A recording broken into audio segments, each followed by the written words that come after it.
Bonjour, dans cette vidéo, on vous montre comment utiliser les outils de base de Google Meet. Premièrement, quand vous arrivez sur Google Meet, vous avez les paramètres à installer. L'endroit où vous pouvez aller trouver des paramètres est le petit bouclier bleu qui est juste ici en bas à gauche de votre écran. Vous cliquez dessus et vous avez plusieurs accès que vous pouvez utiliser.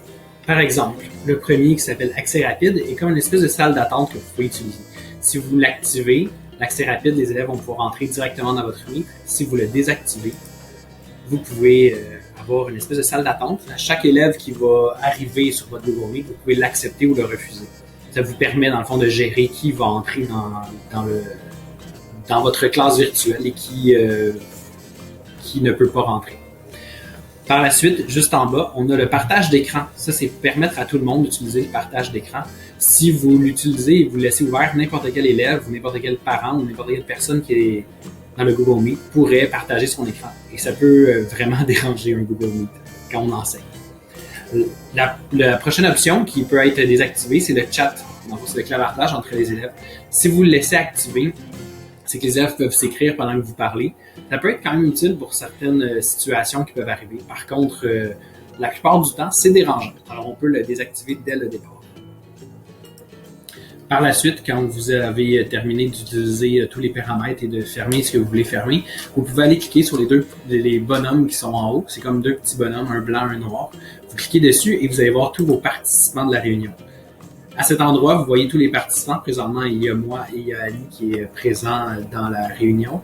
À cet endroit, vous pouvez ajouter des participants. Par exemple, un élève qui a de la difficulté, vous pouvez aller le chercher et aller le faire accéder à la réunion. Et vous pouvez aussi retrouver le chat qui est à droite, qui est le clavardage. Et à cet endroit, c'est un endroit plus rapide et efficace pour pouvoir activer et désactiver le chat. Par exemple, si des élèves se parlent du cours, on peut l'activer et si jamais les élèves commencent à écrire d'autres choses, on peut le désactiver à cet endroit. Vous pouvez aussi vous participer au chat en écrivant en bas, c'est écrit envoyer un message aux participants. Vous pouvez justement aller écrire les messages que vous voulez et les élèves vont le voir. Dans le menu participants, vous pouvez retrouver à cet endroit une espèce de punaise qui vous permet dans le fond d'épingler un élève pendant la réunion. De cette manière-là, vous pouvez vraiment suivre toujours le même élève. Par exemple, s'il y a une présentation, si vous voulez vraiment voir cet élève, qu'est-ce qu'il est en train de faire, vous pouvez aller épingler l'élève pour l'écouter particulièrement lui, le voir dans le fond par la caméra, parce que vous allez quand même entendre le son de tout le monde.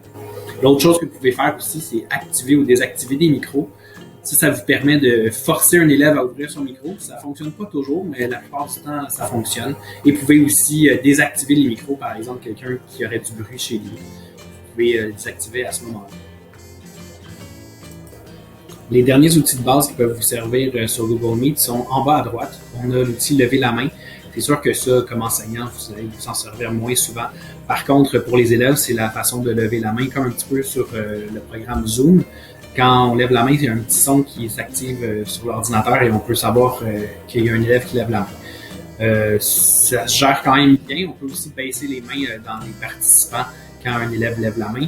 Je vous présenterai ça dans une autre vidéo. Juste à droite, on a présenté. On va vous le présenter aussi dans une autre vidéo. Et où est-ce qu'il y a les trois petits points? Vous allez pouvoir utiliser cette fonctionnalité pour pour voir tous vos élèves pendant la présentation. Vous cliquez sur les trois petits points et vous allez dans modifier la mise en page. À cet endroit, vous allez pouvoir justement choisir de quelle façon vous voulez que votre réunion se présente. La meilleure façon, ce serait la mosaïque et vous allez devoir changer la petite barre en bas à 30 pour voir tous vos élèves en même temps. C'est la meilleure manière de pouvoir gérer le groupe au complet sur Google Meet.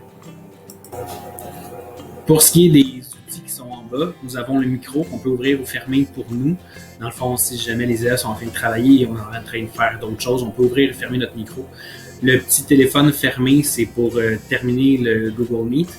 Juste à droite, nous avons la caméra où est-ce qu'on peut fermer et ouvrir notre propre caméra. Ça peut être quand même pratique. Et le dernier petit crochet, c'est une extension de Google Meet que je vous expliquerai dans une autre vidéo. Alors, c'était la présentation des outils de base de Google Meet. Vous pouvez aller accéder à nos prochaines vidéos pour justement apprendre un petit peu plus loin pour utiliser Google Meet avec des outils un petit peu plus avancés.